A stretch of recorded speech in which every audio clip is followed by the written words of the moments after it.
پانے لگے سید طعام اہل الدنیا و اہل الجنہ اللحم، دنیا اور جنت کا وہ جو کھانے کا سردار ہے، کہیں گے وہ گوشت ہے، گوشت۔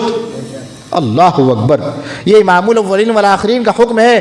آپ فرمانے لگے سید طعام اہل الدنیا و اہل الجنہ اللحم و سید الشراب اہل الدنیا والآخرہ الماء، دنیا اور آخرت کا کھانے کا جو سردار ہے وہ گوشت ہے، اور دنیا اور آخرت میں پینے کی جو چیز ہے اس میں پینے کا جو سردار ہے وہ ہے پانی، ٹھنڈا پانی۔ امام الاولین والآخرین جناب محمد رسول اللہ صلی اللہ علیہ وسلم نے گوشت کی یہ فضیلت بتائی ہے، اور پوچھئے حضرت علی سے رضی اللہ تعالیٰ عنہ، آپ فرمانے لگے کل اللحم، یہ حضرت علی رضی اللہ تعالیٰ کے جملے ہیں۔ آپ فرمانے لگے کل اللحم فإنه يصفي اللون ويخمص البطن ويحسن الخلق، جو انسان گوشت کھاتا ہے کہیں گے کیا ہوگا؟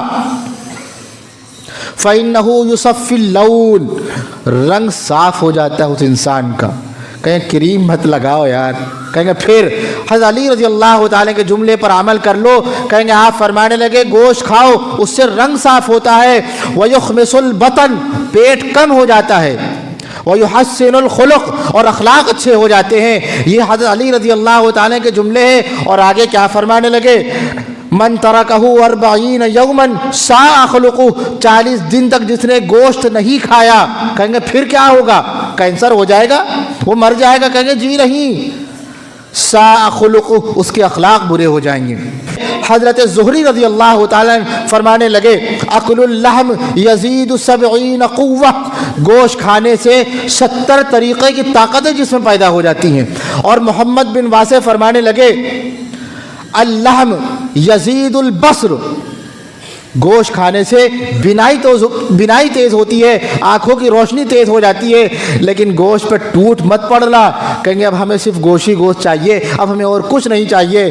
پوچھئے جو لوگ گوشت کے عادی ہیں، اور کتنے ایسے لوگ ہیں گھر میں اگر دال بن جائے چہرے پر بل پڑ جاتا ہے، آج بھوک نہیں لگ رہی ہے، اور کتنے ایسے ہیں، اور سوچتے ہیں لگتا ہے ایمان والے وہی ہیں جو گوشت کھاتے ہیں۔ اگر حضرت علی رضی اللہ تعالیٰ نے یہ بات کہی، فاروق اعظم نے بھی کچھ کہا ہوگا۔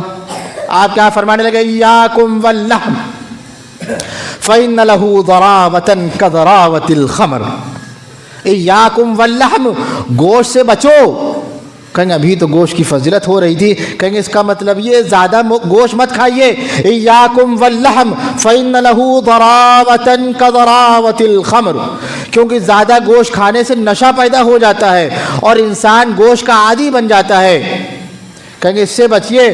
اور بقرات کا نام کون نہیں جانتا، یہ کیا کہنے لگے؟ لا تجعلوا اجوافکم مقبرۃ للحیوان، لا تجعلوا اجوافکم مقبرۃ للحیوان، اپنے پیٹ کو جانوروں کا قبرستان مت بناؤ۔ گوشت کھاؤ، منع نہیں ہے، لیکن ہمیشہ گوشت چل رہا ہے، وہ مرغا ہی مرغا چل رہا ہے، کہیں یہ نقصان دہ ہے۔